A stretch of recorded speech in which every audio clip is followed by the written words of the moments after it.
Esquece a dor que passa, é nuvem de fumaça em cinzas convertida. Enquanto houver luar, enquanto o sol brilhar nos dias de tua vida.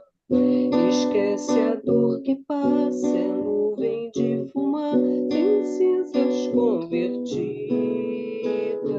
Por isso sempre pede a Deus consolação, pede paz ao coração. Viva a vida com alegria, sem melancolia, sem grande aflição. Viva a vida diferente do clamor de tanta gente que não sabe que esta dor nos leva à perfeição. Enquanto houver luar, enquanto o sol brilhar nos dias de tua vida. Esquece a dor que passa, é nuvem de fumaça em cinzas convertida. Por isso sempre pede a Deus consolação, pede paz ao coração. Viva a vida com alegria, sem melancolia, sem grande aflição. Viva a vida diferente do clamor de tanta gente que não sabe que esta dor nos leva à perfeição.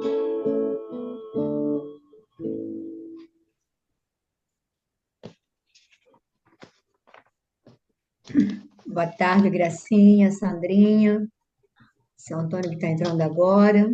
Sandrinha, eu vou pedir hoje a você para fazer a página, que já tem um tempão que você não faz. Boa tarde, querido. Eu estou tentando ver aqui pelo meu celular. Eu tinha colocado no modo avião, porque eu estou aqui em São Paulo, Pepita. Ah, Mas eu tá. vou acessar de novo a página aqui. Boa tarde. Boa tarde, seu Antônio. Boa tarde, meninas. Boa Já, tarde. já É tirei o modo. 53, Sandrinho, não é isso? É 53, isso. Ai, acho que entrou. Entrou. Todos os meus sonhos. Fazer a prece, né, querida? Depois Mas ainda não está, faltam 2 minutos ainda, seu Antônio. Ah, tá bom. Dias tão tristonhos, a dor pra te buscar, ainda aqui. E tu, Jesus querido, me dás força e graça para suportar a hora que então passa, para te encontrar nos sonhos que perdi. E tu, Jesus querido, me dás força e graça para suportar a hora que então passa, para te encontrar nos sonhos que perdi. A luz que vem de ti clareia a estrada escura que construí num mundo de aventuras em que não mais desejo palmilhar. E só Jesus amado, o teu sacrifício por todos nós será um benefício que poderá então nos sustentar. E só Jesus amado, o teu sacrifício por todos nós será um benefício que poderá então nos sustentar. Jesus, tu sabes todos os meus sonhos.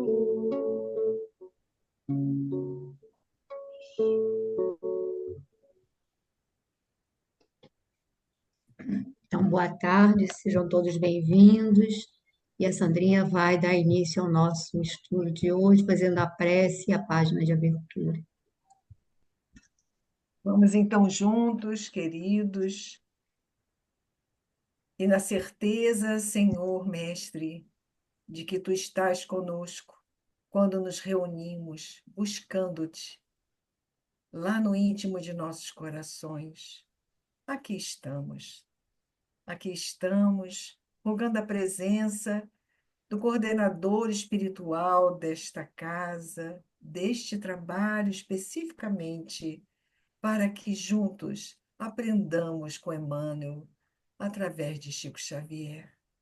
Mestre querido, recolhe todas aquelas orações que envolvem criaturas em sofrimento, em tantas dores, Senhor, que transcorrem no mundo. Tantos espíritos, Senhor, que voltando à pátria espiritual, recorrem às casas, às reuniões, rogando preces. Ah, Senhor, alivia suas almas. Permite, Mestre, que neste encontro breve possamos doar de nós o que de melhor tivermos. Sabemos que é muito pouco, Senhor. Sabemos sim, mas temos a certeza que tu, Senhor, decuplicas mais e mais tudo aquilo que temos quando usamos de boa vontade e buscando aprender. Assim, Mestre, agradecidos, queremos continuar com a tua presença através desses mentores, orando por estes lares aqui representados. Cada lar, Senhor. Muito obrigada. Então, Vinha de Luz, capítulo 53, não é? Sementeiras e ceifas. Emmanuel vai retirar um trecho do versículo 8 do capítulo 6 da Epístola aos Gálatas, quando ele diz, apagou aqui, porque o que semeia na sua carne, da carne ceifará a corrupção. E eu fui ver aqui, me facilita mais o entendimento quando eu peguei o versículo 7 e o 8 deste capítulo 6, porque no versículo 7 diz assim, Paulo, não erreis, Deus não se deixa escarnecer, porque tudo que o homem semear, isso também ceifará. E aí o versículo 8, que Emmanuel destaca para nós hoje. Porque o que semeia na sua carne, da carne ceifará a corrupção. Mas o que semeia no espírito, do espírito ceifará a vida eterna. E aí a gente percebe a amplitude de trabalho de um Paulo de Tarso para todos nós, não é? Mostrando justamente todas as diretrizes que tem o espírito para se dar bem, para se favorecer da oportunidade da carne e levar à frente o seu projeto de progresso. E o que semeia na carne, quer dizer, tudo aquilo que nós buscamos através da própria escolha, né, do nosso livre-arbítrio, tudo aquilo que buscamos, a lei de justiça, não é? Que também é de misericórdia, sabemos, vai nos alcançar naturalmente, né? A todos nós. Então, vem a lei de causa e efeito e nos mostra que aquilo que passamos hoje é fruto do ontem, mas muitas vezes estamos colhendo o que semeamos ainda no hoje, né? Ainda na última encarnação, que é essa que nós estamos vivendo. E aí Emmanuel começa assim: plantaremos todos os dias, é da lei. Até os inativos e ociosos estão cultivando o joio da imprevidência. É necessário reconhecer, porém, que diariamente colheremos. Há vegetais que produzem no curso de breves semanas. Outros, no entanto, só revelam frutos na passagem laboriosa de muito tempo. Em todas as épocas, a turba cria complicações de natureza material, acentuando o labirinto das reencarnações dolorosas, demorando-se nas dificuldades da decadência. Ainda hoje, surgem os que pretendem curar a honra com o sangue alheio e lavar a injustiça com as represálias do crime. Daí, o ódio de ontem gerando as guerras de hoje, a ambição pessoal formando a miséria que há de vir, os prazeres fáceis reclamando as retificações de amanhã. Até hoje, decorridos mais de 19 séculos sobre o cristianismo, apenas alguns discípulos, de quando em quando, compreendem a necessidade da sementeira da luz espiritual em si mesmos, diferente de quantas se conhecem no mundo, e avançam a caminho do Mestre dos Mestres. Se desejas, pois, meu amigo, plantar na lavoura divina, foge ao velho sistema de semeaduras na corrupção e ceifas na decadência. Cultiva o bem para a vida eterna. Repara as multidões encarceradas no antigo processo de se levantarem para o erro e caírem para a corrigenda. E segue rumo ao Senhor, organizando as próprias aquisições de dons imortais. Ai, Emmanuel tem uma capacidade de amar e, ao mesmo tempo, de, como educador, traçar linhas que falem fundo para todos nós, mas numa síntese que remete a muitas e muitas reflexões de nossa parte, não é? Quando ele diz plantaremos todos os dias, é da lei, é isto, estamos aqui plantando e colhendo, não é? O que veio do ontem com o hoje que já estamos semeando, né? Vistas ao futuro. Então, a plantação e a colheita constantes em todos nós. E acho interessante quando ele coloca aqui, logo de início, os inativos e os ociosos, né? Estão cultivando o joio da imprevidência, ou seja, tudo aquilo que poderiam plantar de trigo, né? Todos nós que nos mantivermos inativos e ociosos, estaremos cultivando justamente não o trigo que gostaríamos, mas o joio, que é o resultado da nossa imprevidência. É necessário reconhecer que diariamente colheremos, sim. E aí ele faz aquela comparação para nos facilitar o entendimento, né, dos vegetais que conseguem mostrar mostrar-se para a colheita em breves semanas, enquanto outros demandam tempo, né? Tempo de cultivo, de semeadura, para que eles possam chegar aos frutos, não é? Assim somos nós também, não é? Alguns conseguem, numa uma capacidade pessoal de compreensão do porquê estar aqui, conseguem superar as dificuldades, os desafios, não é? Passado, se transformar e chegar mais cedo à condição de espíritos perfeitos, relativamente falando, né? Enquanto muitos de nós ainda estamos, sabe Deus, há quantas encarnações, buscando essa transformação e, por teimosia e rebeldia, como está lá no Evangelho, né? Muitas vezes nos esquecemos disto enquanto na carne e permanecemos naquele modo de viver, de pensar, de sentir. Aí ele vai nos dizer que o que acontece é que a complicação chega, né? A turba cria complicações de natureza material, sem dúvida, acentuando o labirinto de reencarnações dolorosas. Então, vem a dor, que vai ser esse facilitador para o acordamento das nossas almas, não é? A fim de que nós aprendamos a sair dessa condição, muitas repetidas vezes, para uma condição de acordar para o que é realmente estar aqui e procurar fazer o melhor de nós. Surgem aqueles, como ele diz, que pretendem curar a honra com sangue alheio. E nós sabemos disso. Estamos vendo, infelizmente, exemplos inúmeros no mundo, em 2025, mostrando que essa história de vamos fazer um diálogo franco, vamos abrir mão aqui, o outro ali, para chegar a um denominador comum, ainda está longe para grande parte da humanidade, não é?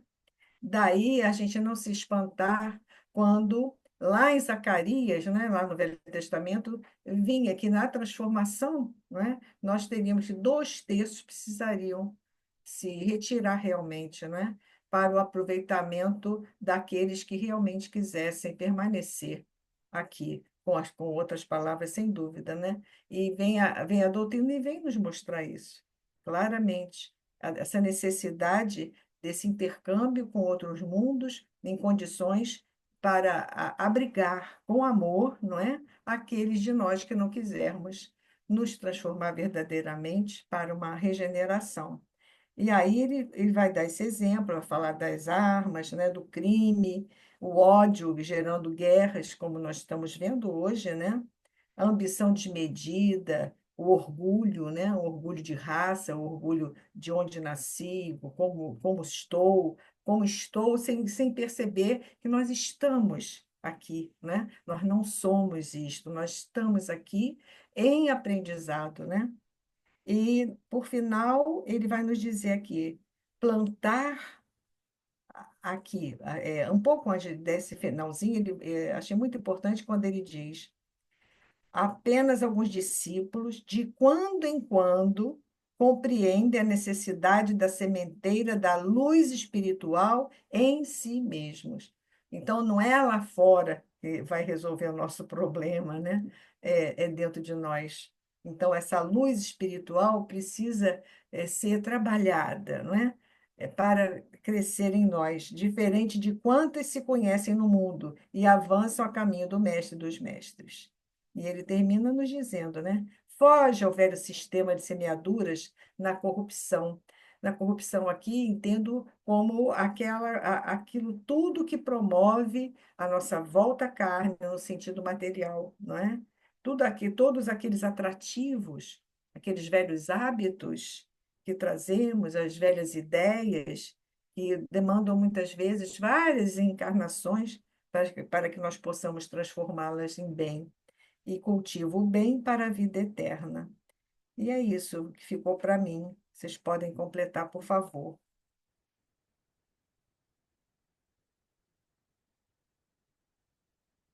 O som, Pepita.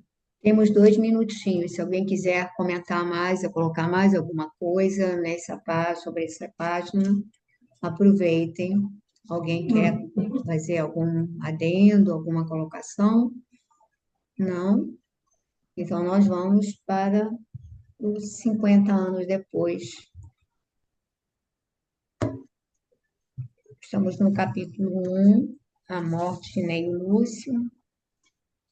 Eu é página 162. Vou colocar aqui, tá difícil.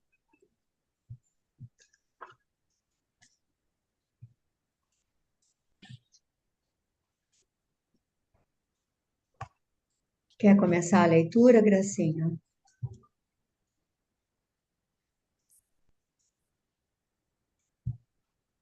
Pode ser. Atéria, que fazes aqui? Perguntou bondosamente. Vim trazer as flores da patroa, respondeu fingindo despreocupação. Entretanto, temia perturbar a tranquilidade da senhora e do senhor prefeito, que tanto se estimam. A príncipe de Cláudia Sabina frisou as últimas palavras com tamanha simplicidade que a própria Célia, na santa ingenuidade da sua alma carinhosa, não percebeu qualquer malícia. Está bem, dá-me as flores que eu mesma as entregarei à mamãe. A Téria retirou-se imediatamente para evitar suspeitas, enquanto Célia, colocando as rosas no jarrão diante da antessala, recolhia seu quarto de coração opresso, extravasando na prece sincera as lágrimas dolorosas da sua alma intranquila. O silêncio da mãe a impressionara profundamente. Seria possível que ela amasse aquele homem? Teriam surgido divergências íntimas tão profundas entre seus pais para que uma hecatombe sentimental viesse desabar naquela casa sempre bafejada de afeições tão puras? Não ouvir a palavra materna responder ao conquistador com a energia merecida. Aquele mutismo lhe apavorava o coração. Seria crível que as paixões do mundo houvessem dominado a genitora tão digna e tão sincera na ausência de seu pai? As mais dolorosas conjecturas lhe povoavam a mente superexcitada e dolorida. Todavia, fez o propósito íntimo de não deixar transparecer as suas dúvidas e inquietações. O coração da filha recusava-se a crer na falência materna, mas, mesmo assim, raciocinava no seu foro cristão que se Alba Lucínia prevaricasse algum dia, teria chegado o momento de, como filha, testemunhar-lhe o mais santificado amor, com as sublimes demonstrações de uma renúncia suprema. Agasalhando essas disposições, seu espírito carinhoso sentiu-se confortável, relembrando os preciosos ensinamentos de Jesus. No entanto, a esposa de Euvídio, sem que a filha chegasse a ouvir-lhe as palavras indignadas, depois de longa pausa, revidara com energia: Senhor, tenho tolerado sempre os vossos insultos com resignação e caridade, não somente pelos laços que vos ligam a meu pai, como pela expressão de cordialidade entre vós e meu esposo. Mas a paciência também tem os seus limites. Onde a vossa dignidade de patrício adquiriu tão baixo nível, inconcebível nos mais vis malfeitores de Cilene. Lá, no ambiente provinciano, nunca supus que em Roma os homens do governo se valessem de suas prerrogativas para humilhar mulheres indefesas, com a hediondez de paixões inconfessáveis. Não vos envergonhais da vossa conduta, tentando nodoar a reputação de uma casa honesta e de uma mulher que se honra em cultivar as mais elevadas virtudes domésticas? Em que condições pensais esse crime inaudito? Vossas incríveis declarações na ausência de meu marido valem por vergonhosa traição e a mais torpe da covardia. Para aqui? Pode parar. Então, a empregada estava lá, né, escutando aquela história que ela já sabia, para poder contar lá para a patroa dela, Cláudia, e a filha dela aparece, né? E então a empregada faz um comentário assim, de forma inocente, mas não era inocente, era provocativo, né, marcando aqui que a mãe dela tinha um relacionamento assim de estima muito grande com o prefeito, né? Deixando no ar. E a menina também escutou as últimas palavras, porque isso anterior que a gente deu na outra aula, no outro momento, e ficou assustada com aquilo, né? Pegou as flores, despachou a Téria e voltou para o quarto preocupada, né? Chorosa até, preocupada com o silêncio da mãe dela. Porque como ela não esperou o fim do diálogo, ela não pegou essas últimas palavras aqui da mãe para ele. Então, ela ficou imaginando, deve ter juntado também os comentários anteriores, né? O comentário que a moça fez e que ele estava falando para ela, que era um absurdo, ele estava com uma intimidade exagerada, né? Pensando que podia ter acontecido, né? Por que a mãe tinha ficado muda, não tinha respondido ainda? Será que tinha mesmo alguma coisa, teria acontecido alguma coisa na família? Mas com o coração amoroso dela, né? Ela pensa, mesmo que isso tenha acontecido, mesmo que a mãe tenha caído num erro desse jeito, desse nível, que prevaricasse, ela estaria pronta para se sacrificar pela mãe se fosse necessário. E aí, pensando nisso, né, ela pensou, pensando nas coisas que ela tinha aprendido, né, testemunhar o amor santo dela, enfim, de renúncia pela mãe, se fosse necessário, e preocupada, né? Mas se confortou de pensar também que ela achava que a mãe não seria capaz de fazer isso. E aí passa então por essa parte a Alba fala com o prefeito, né? E da forma como teria que falar mesmo, né? Que ele estava exagerando até então, ela tinha tolerado, já tinha dito não várias vezes, mas que ele estava desrespeitando a ela, a casa dela, o marido dela, enfim, e que ele estava cometendo um crime, que era realmente um crime. Eu acho que sempre é, né? Mas naquela época era um crime assim, que não dava para se pensar, né? A pessoa invadir o lar do outro e fazer aquilo com uma mulher que estava vulnerável na medida que o marido não estava presente. Mostrando então o caráter dela, que se mantém firme e na resposta não a ele. Duas almas, tanto a mãe quanto a filha, né? Guardadas as devidas diferenças, porque a filha era estava muito mais à frente, mas pessoas que eram do bem, que não estavam pensando em fazer nenhum tipo de crime, porque é um crime também você ferir, né? Magoar o companheiro, né? Ser infiel dessa forma. Então, ou de qualquer forma, mas essa aqui seria a pior das hipóteses, né? Sim, é isso. Se alguém quiser complementar. Eu acho que a nobreza da Célia é tamanha que ela não quer nem ficar ouvindo, que ela poderia ficar para acabar de ouvir o desfecho da conversa, teria sido esclarecedora, mas os princípios dela não permitem que ela fique ali ouvindo uma conversa que poderia ser íntima, então ela vai sair dali com uma impressão equivocada. E quantas vezes isso acontece conosco? E aí o outro também, um tem uma impressão, o outro também tem, mas as pessoas não se falam e aí acabam guardando, às vezes, impressões equivocadas que vão trazer sofrimento, que vão trazer outros desentendimentos, porque não há o esclarecimento. Quer dizer, porque a gente fica com aquilo que os olhos veem, aquela tal história. Ela não condenou a mãe. Quando o Emmanuel diz que a gente, né, e Kardec lá no Evangelho, diz que a gente tem que procurar ser caridoso no nosso julgamento, e aí até quando a gente estava estudando isso, o Renato falou assim, não tem como não julgar. Quando você vivencia ou tem uma impressão, seja ela qual for, certa ou equivocada, automaticamente você faz um julgamento. E tanto é que a Célia ficou, não é possível. Será que a minha mãe, porque ela não falou nada, ela faz um julgamento, mas ela entra em prece porque ela não quer condenar a mãe. Ou seja, não quero alimentar esse sentimento de julgamento e de condenação. Então, repara, ela agiu corretamente. Por outro lado, por ela não ter ouvido, por ela não ter averiguado melhor, ela vai ficar com isso no coração. A gente vai ver no que isso vai dar à frente. Mas o que eu quero dizer é que automaticamente a gente faz o julgamento. E aí, muitas vezes, o nosso julgamento é equivocado.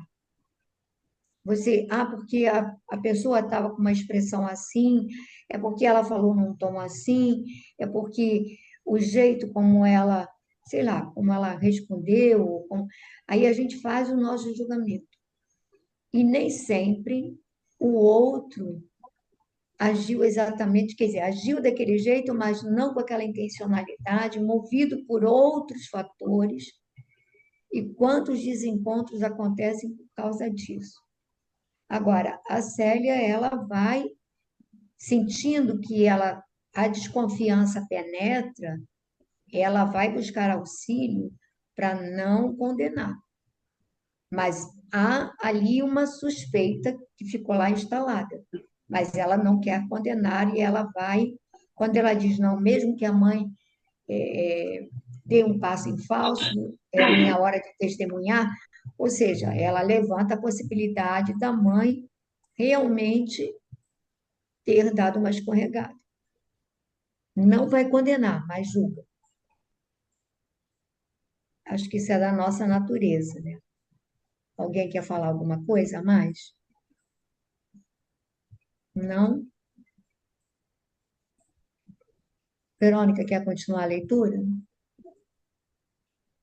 Posso. Atentai bem para o vosso procedimento inacreditável. As portas acolhedoras dessa casa, que se abriram constantemente para vos receber como amigo, estão abertas para vos expulsar como a um monstro. De faces incendiadas, Alba Lucínia manifestava o seu ânimo resoluto em tão angustiadas circunstâncias. Indignada, apontava a porta ao conquistador, convidando-o a retirar-se. Senhora, é assim que se recebe uma afeição sincera? Resmungou Lólio Úrbico em voz surda. Não conheço o código da prevaricação e nunca pude compreender a amizade pelo caminho da injúria, esclareceu a nobre senhora com o heroísmo de uma energia feminina. Ouvindo-a e percebendo-lhe a virtude indomável, o prefeito dos pretorianos abriu a porta para retirar-se, exclamando colérico: Há de ouvir-me com mais benevolência noutra ocasião. Tenho paciência inesgotável. E saiu precipitadamente para as sombras da noite, que já se havia fechado sob o céu pardacento. Vendo-se só, a Patrícia deu expansão às lágrimas amargas que lhe represavam no íntimo. A saudade do marido, as preocupações morais, os insultos do conquistador impiedoso, a falta de um coração amigo que lhe pudesse recolher e compartilhar as amarguras, tudo contribuirá para adensar as nuvens que lhe toldavam o raciocínio. Inutilmente buscou a filha consolá-la em suas angustiosas inquietações. 3 dias passaram amargurados e tristes. Célia podia apenas avaliar a angústia materna, mas não conseguia esclarecer a causa dos seus pesares, sentindo-se ainda atormentada e confusa com as declarações do prefeito. Abstraindo-se, no entanto, de qualquer pensamento que pudesse diminuir a dignidade materna, buscou esquecer o assunto, multiplicando os testemunhos carinhosos. É para parar, Pepita? Acho que você pode ir mais um pouquinho. Ah. Alba Lucínia, a seu turno, ponderava com amargura a nefasta influência que Lólio Úrbico e sua mulher exerciam nos destinos de sua família, rogando com fervor aos deuses lares compaixão e misericórdia. A situação prosseguia com as mesmas características dolorosas, quando, um dia, o velho servo Belisário, pessoa de confiança de Neio Lúcio e de seus familiares, veio avisar que o estado de saúde do ancião se agravara inesperadamente. Márcia lhes dava ciência do fato, esperando fossem ao Aventino com a urgência possível. Pode parar, Verônica. Tá? É, parece uma novela, né? Ou a novela parece a história. Mas aqui eu acho que tudo que está aqui já foi falado, né? Porque ele deixa claro que apesar dela ter dado essa resposta ríspida, ou ter o expulsado de casa, ainda assim ele diz para ela que ele é uma pessoa paciente, que a sua paciência é inesgotável, e que ela vai ter que ouvi-lo, né? Então, assim, é aquilo que acho que a Pepita já falou, que quanto mais ela nega, o quanto mais ela repele, mais ele se sente aguçado a dobrar a vontade dela, né? Junta-se aquele desejo, aquela paixão, e também essa questão, né, de dobrar a vontade dela, essa questão de possuí-la, né?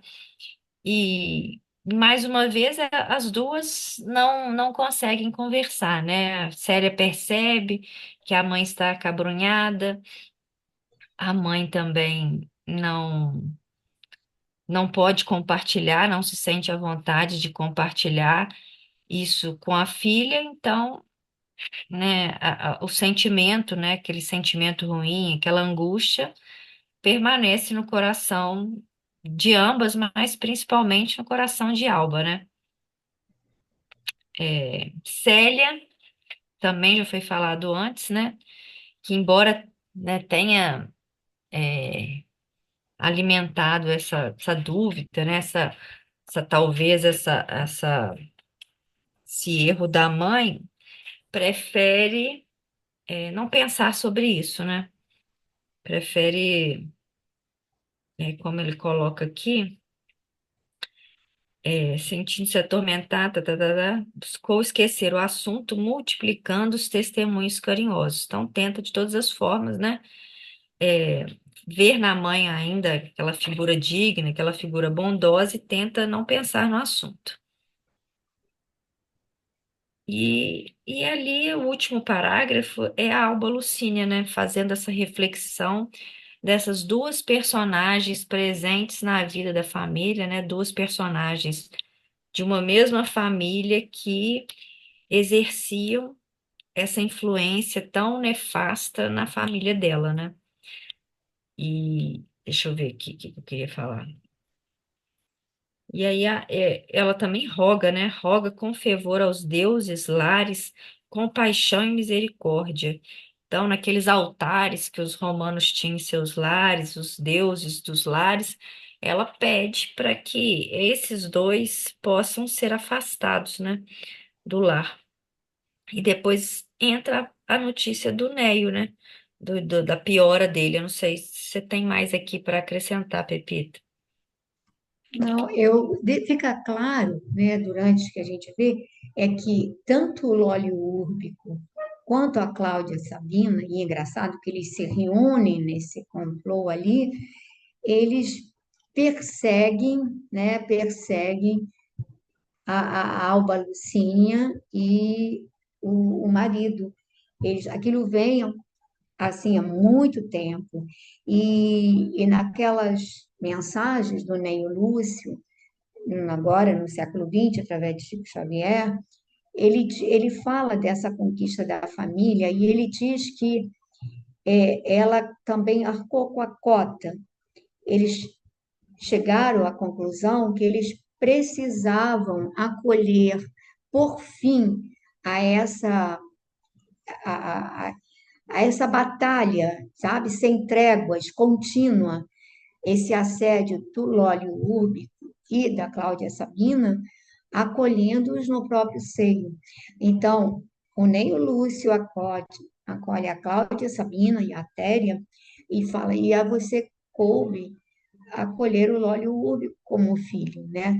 Então, esse Lólio Úrbico, depois de inúmeras etapas em que ele vem, digamos assim, assediando o amor dessa mulher que não é para ele, né? Mas que ele não vai desistir nunca. Aí ele vem, ela o acolhe, o recebe como filho. Vai ser um filho com o qual ela vai ter bastante trabalho, não é? E ele apresenta alguma rebeldia, apesar de todo o amparo, estão ali com o Chico, está ali o Neio Luz mandando mensagem para o neto constante, mas a gente às vezes fica vendo, aí diz assim, era o único meio de poder interromper essa esse assédio, né, contínuo, era acolhendo-os e conquistando-os pelo amor. Aí você vê que às vezes a gente pensa que é fácil, mas que é muito complicado essa, essa transformação, não é fácil. E às vezes a gente, tendo filhos com os quais a gente tem mais trabalho, e a gente, às vezes, fica reflexionando, a gente não tem ideia do que está por trás, né, das tramas inúmeras que estão ali por trás e que estão sendo ali amortiçadas pela, por essa condição da maternidade, do filho, do pai, enfim, mesmo tendo um conflito muitas vezes surdo e difícil, né? Acho que é interessante a gente pensar sobre isso, porque às vezes a gente fica querendo prodígios milagrosos, né? A gente quer a transformação dos nossos entes amados, a gente quer a mudança do cenário de uma maneira milagrosa, e não é. Mas vocês podem falar, agora vem meu acesso de tosse.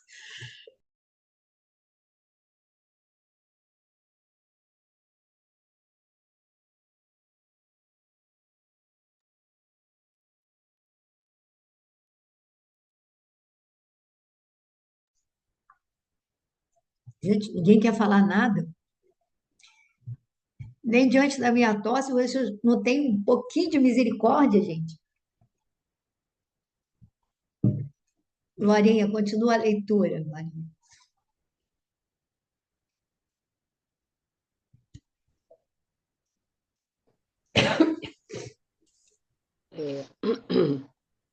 Dentro de 1 hora, a liteira de Ovídio estava a caminho. Em pouco tempo, Célia e sua mãe defrontavam o bondoso velhinho, que as recebeu com um largo sorriso, não obstante o visível abatimento orgânico. A cabeça encanecida repousava nos travesseiros, de onde não se podia mais erguer, mas as mãos enrugadas e alvas acariciaram a nora e a neta com inexcedível ternura. Alba Lucínia notou-lhe o esgotamento geral, surpreendendo-se com o seu aspecto. A fulguração estranha dos olhos dava ensejo às mais tristes perspectivas. Às primeiras perguntas, respondeu o enfermo com serenidade e lucidez. Nada houve que justificasse tantos temores de Márcia. Acredito que amanhã mesmo terei recuperado o ritmo normal da vida. O médico já veio e providenciou o necessário e oportuno. E, notando o profundo abatimento da esposa de Ovídio, acrescentou: Que é isso, minha filha? Vens atender a um doente mais enfermo e abatido que ele próprio? Tua fraqueza dá-me cuidados. Tens os olhos fundos e as faces descoradas e tristes. A esse tempo, percebendo que o avô desejava dirigir-se mais particularmente à sua mãe, Célia retirou-se para junto de Márcia, que lhe confiava as suas apreensões sobre o estado de saúde do venerável ancião. Alma Lucínia, sentando-se à beira do leito, beijou a destra do enfermo com amor e enternecimento. Queria desculpar-se da impressão que lhe causara, pretextar uma enxaqueca ou alegar outro motivo banal com que pudesse justificar o seu abatimento, mas soberana tristeza apoderara-se do seu espírito. Além de todos os pesares, algo lhe segredava ao coração que o velho sogro, amado como um pai, estava a partir para as névoas do túmulo. Diante dessa dolorosa perspectiva, seus olhos o contemplavam com a ternura piedosa do seu coração feminino. Em vão procurou um pretexto no íntimo para não incomodá-lo com as suas realidades amargas. E, todavia, o olhar estranho e fulgurante de Neio Lúcio parecia perscrutar a verdade em si mesma. Calas-te, filha, murmurou ele, depois de esperar por minutos a resposta às carinhosas interpelações. Alguém chegou a ferir-te o coração afetuoso e desvelado? Teu silêncio dá-me a entender uma dor moral muito grande. Para, Pepita. Eu continuo aqui um pouco. Eu acho que você pode ir mais um pouquinho, Glória. Sentindo que o enfermo lhe identificara o angustioso estado da alma, Alba Lucínia deixou rolar uma lágrima, filha do seu coração dilacerado. Meu pai, não vos preocupeis comigo, nem vos assuste esta lágrima. Sinto-me presa dos mais estranhos e torturantes pensamentos. A ausência de Ovídio, os problemas do lar e agora vossa saúde abalada constituem para mim um complexo de pensamentos amargos e indefiníveis. Mas os deuses hão de apiedar-se da nossa situação, protegendo Euvídio e restituindo-vos a saúde preciosa. Parei. Tá bom, então comenta aí. Então, pois é, quando chega, ela, né, vai imediatamente para lá com a Célia, né, para vê-lo, né? E ela, quando bate o olho, percebe que ele estava numa situação, né, bem, assim, difícil, né? Mas, mas ele, né, até com um certo assim, bom humor, né? Ele fala que não havia nada que justificasse tantos temores, né, da filha, da Márcia, né? E diz que amanhã mesmo eu vou ter recuperado o ritmo normal da vida. Quer dizer, acho que no fundo ele não queria causar toda essa preocupação na família, né? Mas, mas ali, quer dizer, aquele olhar dele, né? Um olhar diferenciado, né? Ele na mesma hora percebe o abatimento dela, e aí ele pergunta o que está acontecendo, né? Que ele falou, você vem me visitar, mas está mais, né? Está mais enferma e abatida, né? Do que eu mesmo, né? Então, e ao mesmo tempo a Célia, né? Também com aquela descrição, com aquele jeitinho, ela se afasta e deixa a mãe lá em conversas lá com o avô, né? E, mas ela não consegue disfarçar, né? A angústia, né? Aqui até diz que ela queria arranjar algum motivo que pudesse justificar, né? Aquela tristeza dela, né? Mas ela, mas ele nesse momento ele, né, pergunta para ela, ele vai puxar por ela, né? Perguntou, mas você se cala, né? O que que aconteceu? Alguém te feriu, coisa e tal. Então a gente vê que ele mesmo numa situação assim de abatimento, né? Praticamente sem forças mais, né?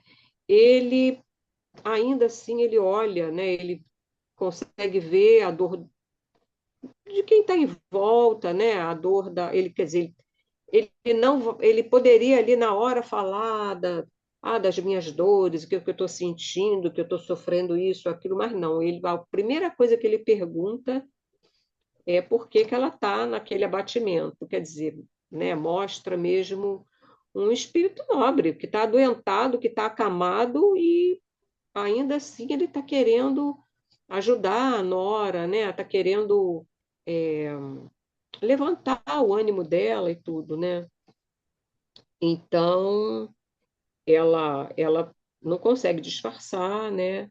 Mas ela também dá uma desculpa, né? Assim, dizendo que está confusa porque o marido não está longe, né? E a saúde também do sogro também deixou ela assim, né? E aí é, ela tenta, né? Dar uma disfarçada assim, mas ele não vai ele não vai deixar, né, que fique assim, né? Ele vai procurar, na medida do possível, vai procurar aconselhá-la e já com aquele conhecimento que ele já tem, vai procurar acalmá-la e ajudá-la, né? E foi isso que eu vi. Apesar dele estar doente, ele está preocupado em consolar, em ajudar, né? A gente vê, né, Glorinha, que as almas mais nobres, elas conseguem fazer a leitura do olhar, das expressões, da alma, né? Então, ele ali que estava assim se preparando para a partida e ele sabia disso, que ele já tinha mencionado que o tempo dele estava prestes a acabar, mas aí essa psicologia que ele tinha para falar com a Célia, para ver, aí para prescrutar, palavra que o Emmanuel usa, né? Que é super, que é esse sondar a alma, ele sabia sondar a alma, ele sabe que aí ela pega e dá umas desculpas que seriam até viáveis, a ausência do marido, as preocupações, a coisa do lar, a própria enfermidade dele, tudo isso poderia, mas ele percebe que é uma dor diferente que ela está ali, que é algo que a está angustiando profundamente.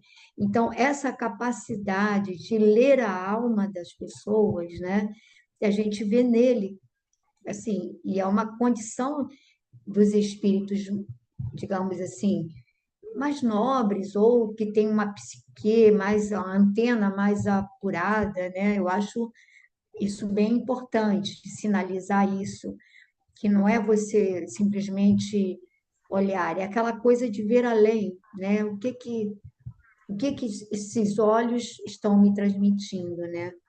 Eu acho isso importante. E como você já falou da Célia, essa delicadeza dela de não querer, quer dizer, deixá-los à vontade, vai que a mãe se abre com o É, avô, né? é. Vai, então não quero ser aqui motivo de inibir isso.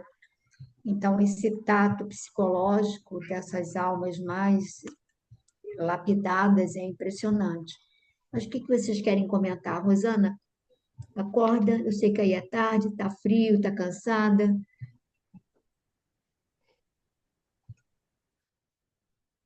Não, tem nada para falar? Nada a comentar. Nada a Cansada. comentar. Tô com sono não, tô cansada. Então, quem quer, quem não está tão cansada que nem a Rosana quer comentar alguma coisa?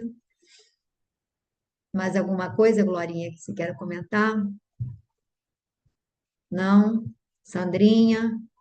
Também não. Graça, Babi? Ninguém, né? Verônica também não. Ana também não. Então vamos prosseguir. A gente ainda tem mais leitura. Pode começar, Rosana, a ler aí para você sacudir aí o cansaço. Aham.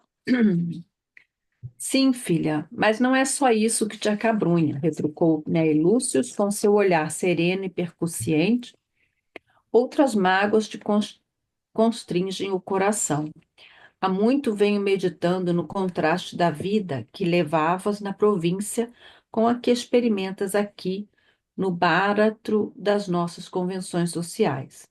Teu espírito sensível, por certo, vem ferindo-se nos espinhos das estradas ásperas dos nossos tempos de decadência e contrastes dolorosos. E como se a sua análise sondasse mais fundo, acrescentou: sinto ainda que determinadas pessoas do nosso círculo social hão dilacerado teu coração profundamente, não é verdade? Fixando-lhe os olhos calmos e luminosos, cuja transparência não admitia subterfúgios, a esposa de Elvídio replicou com um suspiro de angústia: sim, meu pai, não vos iludis, contudo, espero, não vos iludis, contudo, não vos iludis, contudo, espero que confieis em mim, pois dentro da grandeza dos nossos códigos familiares, saberei cumprir os deveres de esposa e mãe acima de quaisquer circunstâncias. O venerável Patrício meditou longamente, como se buscasse no íntimo uma solução para consolo da nora, sempre considerada como filha extremosa e digna. Em seguida, como se houvera escutado as vozes silenciosas do próprio coração, acrescentou: já ouviste dizer que temos várias vidas terrenas? Como, meu pai? Não compreendo. Sim, alguns filósofos mais antigos nos deixaram no mundo essas verdades consoladoras. Lutei contra elas desde os estudos da mocidade, fiel às nossas tradições mais respeitáveis, Contudo, a velhice e a enfermidade possuem também as suas grandes virtudes. As experiências humanas ensinaram-me que precisamos de várias existências para aprender a nos purificarmos. Agora que me encontro no limiar do sepulcro, as mais profundas meditações me visitam a mente. A questão das vidas sucessivas aclarou-se com toda a beleza de suas prodigiosas consequências. A velhice faz-me sentir que o espírito não se modifica tão só com as lições ou com as lutas de um século. E a enfermidade me fez reconhecer no corpo uma vestimenta pobre que se desfaz com o tempo. Viveremos além túmulo com as nossas impressões mais vivas e mais sinceras, e retornaremos à Terra para continuar as mesmas experiências em favor de nossa evolução espiritual. Continua? Fecha aí que ele vai só dar mais esse pedacinho aqui.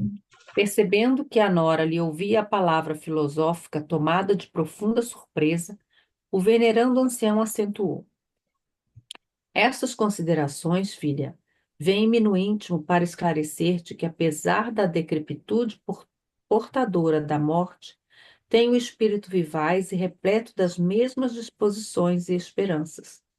Sem a certeza da imortalidade, a vida terrestre seria uma comédia estúpida e dolorosa. Mas eu sei que, além do túmulo, outra vida floresce e novas possibilidades felicitarão o nosso ser. Pode comentar, Rosana. Nossa, mas ele continua aqui, né? Sim, vai continuar ainda Tem mais. mais 2 parágrafos.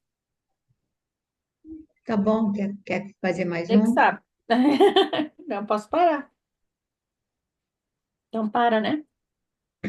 Não, se quiser pode ler mais um, depois não sei se vai dar para outra pessoa ler. É. Então continua. É porque ele não acabou de falar, né? É, Por essa razão, vibro com as tuas dores de agora, crendo, porém, que no futuro a providência divina nos concederá novas experiências e caminhos novos. Os que hoje nos odeiam ou nos perseguem poderão ser convertidos ao bem com o nosso amor desvelado e compassivo. Quem sabe, após esta vida, poderemos voltar resgatando os nossos corações para o céu e auxiliando a redenção dos inimigos. Tenhamos fé, piedade e esperança, considerando que o tempo deve ser para nós um patrimônio divino. De acordo com o elevado princípio das vidas múltiplas, os laços do sangue ensejam as mais sublimes possibilidades de transfundirmos a torpeza do ódio ou dos sentimentos inconfessáveis em algemas cariciosas de abnegação e de amor. então agora pode comentar, já tem Não bastante coisa. acabou. Sem... Não, continua. Não, deixa, para aí, depois outra Ele pessoa acaba prossegue. aqui, só faltam 4 linhas.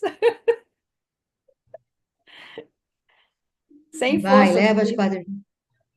sem forças físicas para defender os filhos queridos das ciladas e perigos do mundo, guardo as minhas esperanças afetuosas para o porvir ainda longínquo, sem descrer da sabedoria que rege os trabalhos e provações da existência terrena. Agora acabou.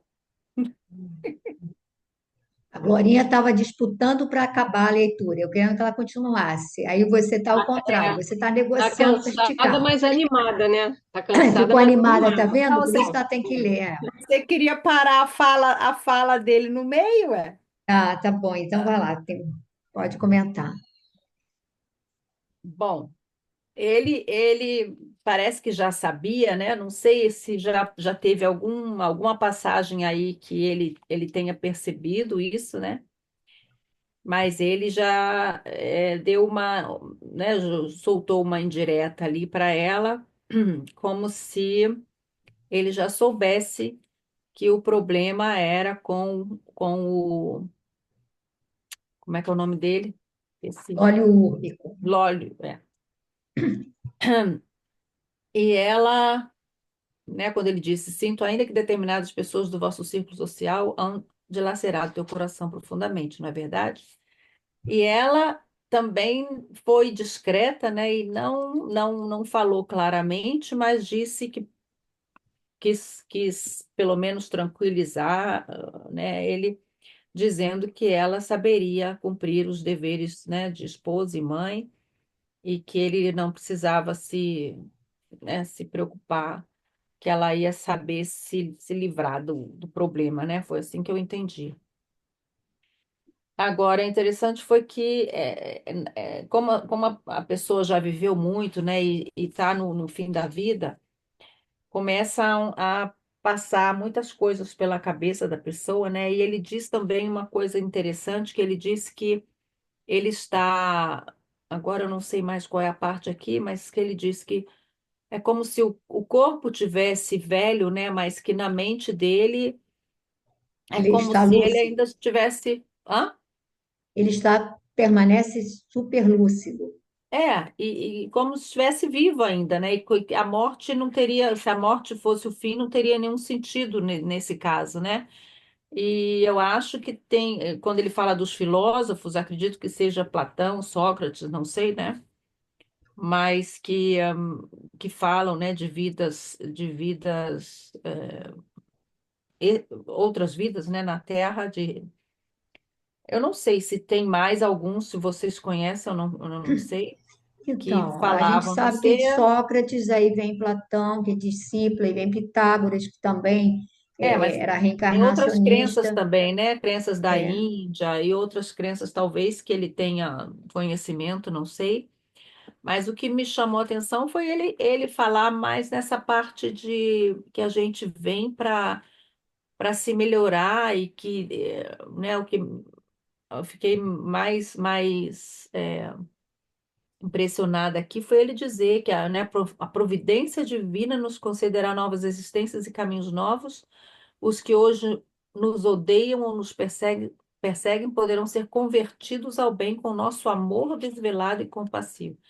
Quer dizer, para mim aí é uma coisa muito avançada, né, para aquela época, para ele chegar a essa conclusão, né? Porque eu acho que aí não tem muito a ver com as filosofias antigas, né? Mas se você acredita na reencarnação, e aí, junto com a filosofia da reencarnação, ele estava estudando a filosofia do cristianismo, da Boa Nova, que era exatamente o caminho que do amor cobrindo a multidão de pecados, do amor sendo o caminho da redenção, do amar os inimigos, do perdoar. Então, se você só vai ter uma saída, só vai conseguir vencer essas dificuldades através do perdão e do amor, é claro que as novas existências terão que transformar os inimigos em amigos. Então, ele já tinha essa consciência, porque Aí ele, a verdade, desculpa. Rosana, é que esse amadurecimento é individual, não é, Rosana? Não é. Existe a filosofia, mas existem aquelas almas que estão à frente, de vanguarda, que elas têm um entendimento, porque, na medida, olha só, ele passava esse tempo agora, ele tinha enfermidade, mas ele passava estudando o Evangelho, ele passava refletindo, a mente se abria. E automaticamente, a mente se abrindo, a espiritualidade está ali suflando e dando uma abertura, uma maior compreensão da realidade. E isso é independente de que já chegou o espiritismo, não. Isso é uma condição daquela alma e a espiritualidade está sempre pronta, pronta para auxiliar, pronta para te clarear o raciocínio, pronta para trazer novos entendimentos. E aí você vê que eles levam praticamente 2.000 anos para resgatar esses espíritos, né? A gente vê que a Célia, eu acho que já vem numa outra etapa, vem ainda já com a condição de filha dele, mas continua fazendo, a gente vê em renúncia, fazendo verdadeiras barbaridades com a Alba Lucínia, né, e tudo. Então, a gente vê que não vai, esses corações mais endurecidos não serão convertidos nem com palavras de um dia, como dizia Emmanuel, nem com reencarnação fugaz, às vezes são várias reencarnações, né? Fala, Sandrinha, eu sei que você está aí, ó, balançando a cabeça, pensando. Isso tudo que vocês estão falando, esse capítulo aí acho que é fundamental nessa condição de ver o ponto de mutação das nossas almas, né? Todos nós temos essa oportunidade de pontos de mutação. Repara que no início da história, ele diz que ele não pode, a Célia vem justamente para dar esse empurrão, né? De reflexão, de aprofundamento, porque ele já estava pronto para aceitar, né, a realidade do Cristo. Só que as convenções, a posição social dele, a própria formação cultural dele, né, intelectual, mas o aspecto moral desse espírito já estava completamente amadurecido para aceitar o Cristo de Deus. Ele já estava completamente amadurecido para entender os processos de reencarnação.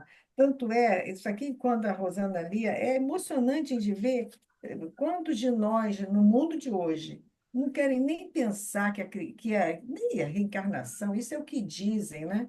E ele lá, ele diz aqui, mas eu sei. Então, quando ele diz, eu sei que além do túmulo outra vida floresce e novas possibilidades felicitarão o nosso ser. Então, é o espírito que já estava pronto para justamente acatar a realidade espiritual, né? As vidas sucessivas que temos, e justamente ali ele fica mais perspicaz. Ele percebe todo o ambiente social da época, ele percebe todo o dilaceramento moral dessa nora que ele tanto amava, né? E todo esse jogo social pérfido, né? Ele consegue se aperceber do quanto ela está realmente sofrendo. Era sofrimento de alma. Não era questão social, não faltava dinheiro, não faltava posição social dela naquela sociedade, nada disso. Faltava justamente alguém que a compreendesse, né, dentro desses parâmetros completamente diferenciados. E ela tem, nessa resposta que ela deu aqui, ele mostra a perspicácia e, inclusive, esse amadurecimento espiritual que ele já possui, porque nós vamos ver aqui que ele é colocado como um justo, né? Né, Lúcio é colocado por Emmanuel como um justo. Então, a partir daí, ela já vai ter uma outra pitada nessa sementeira aí, né, da reencarnação. Célia, rodeando esse trabalho, fornecendo todo o amor que pode, né, muito além de todos que ali estavam, mas você vê que esse avô é um espírito que une amor, né, a essa coerência intelectual, e sendo colocado como um espírito já à beira da morte, né? E aí o outro lado vai pensar justamente das desculpas, né, que se dá, não, ele está velhinho, essa hora não vamos acreditar muito no que ele está dizendo, não, né? Quando a pessoa está já prestes a ir para o outro lado da vida, eu estou vendo mamãe aqui, aquele amigo está aqui. Isso tudo é alucinação, né, do final do ciclo, né? Quando a gente sabe que não é nada disso, né? Então, eu acho assim fabuloso a colocação de Emmanuel, mostrando como este justo vai se portar, né? E ele dizendo, eu sei que mais além, né, eu não vou morrer e que eu vou encontrar aqueles que vão me trazer maior felicidade e paz, né? E, Pepita, aqui também Ah, esse último parágrafo que a Rosana leu, né, que ele fala sem forças físicas para defender os filhos queridos das ciladas e perigos do mundo, guardo as minhas esperanças afetuosas para o porvir ainda longínquo.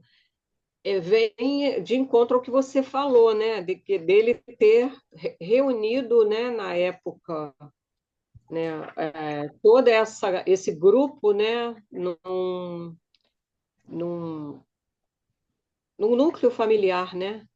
Então ele sabe que ele está longínquo, né? Ainda vai demorar muito, né? Mas que ele tem a esperança de que ele vai reunir todo mundo ali né, num núcleo só, né?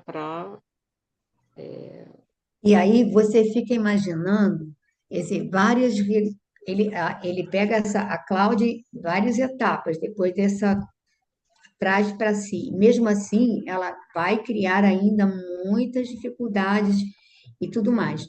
Mas aí na hora que você coloca ela como filha, né, vai ser a filha difícil, vai ser a filha de temperamento mais isso, vai ser a filha de sentimentos mais, mas você como filho você começa a amar.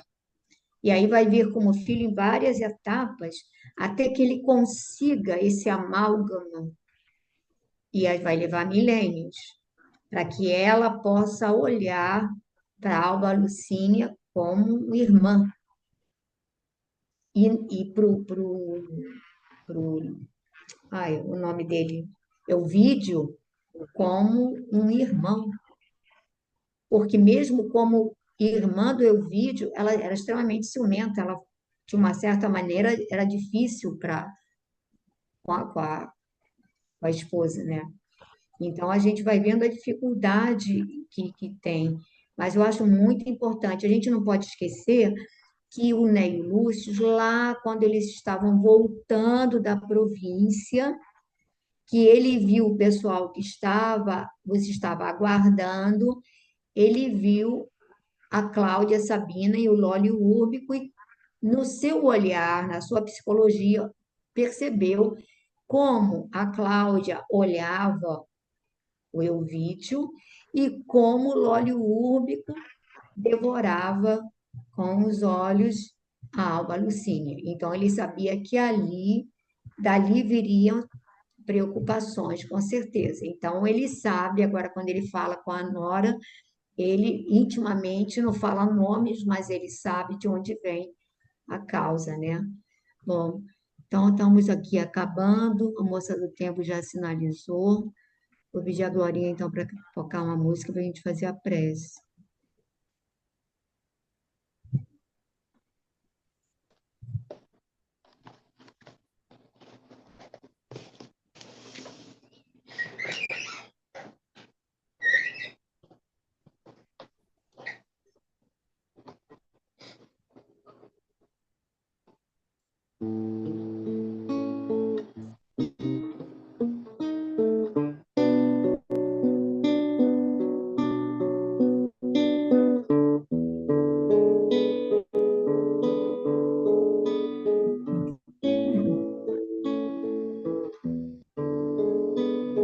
Se meu coração reclama,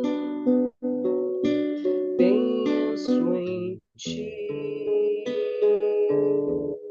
penso em ti. Se meus olhos são tristonhos, penso em ti, a minha dor. Se tropeço nos caminhos, se meu rosto vai ao chão, se minha alma é noite escura, penso em ti, meu Senhor. Mas se o meu coração canta, penso em ti, penso em ti. Se meus olhos são risonhos,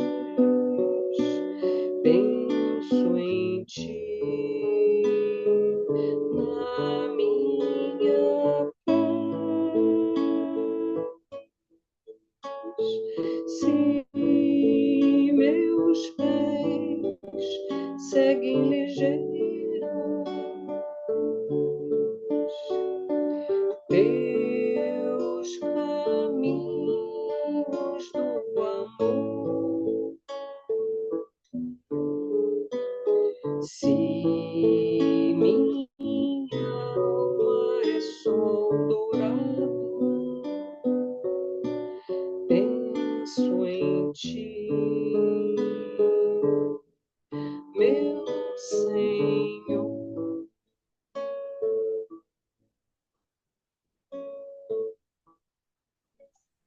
Então, nesse momento, agradecemos a Jesus a oportunidade desse encontro, a reunião de corações amigos, para o estudo em conjunto dessas obras. Obrigada, Jesus, pela oportunidade de estudá-las e de refletirmos em conjunto, podendo retirar mais ensinamentos. Abre, Senhor, os nossos corações ao entendimento da tua doutrina de luz. Ajuda-nos para que possamos fortalecer a nossa vontade, educando os nossos pensamentos, os nossos sentimentos, esforçando-nos mais para vivenciar o teu Evangelho. Então, muito obrigada, Jesus. Te pedimos que abençoes a cada lar aqui conectado, que abençoes aqueles também que hoje não puderam estar conosco, onde quer que se encontrem, possam ser envolvidos pelo teu amor, pela tua luz. Pedimos também por todos os espíritos que estão conosco, partilhando esses momentos, que eles possam receber a tua bênção, Senhor. Que eles possam sair daqui com o coração mais aliviado, com a esperança renovada, com a fé fortalecida. E por tudo, Mestre, muito obrigado, Senhor. Fica conosco agora e sempre.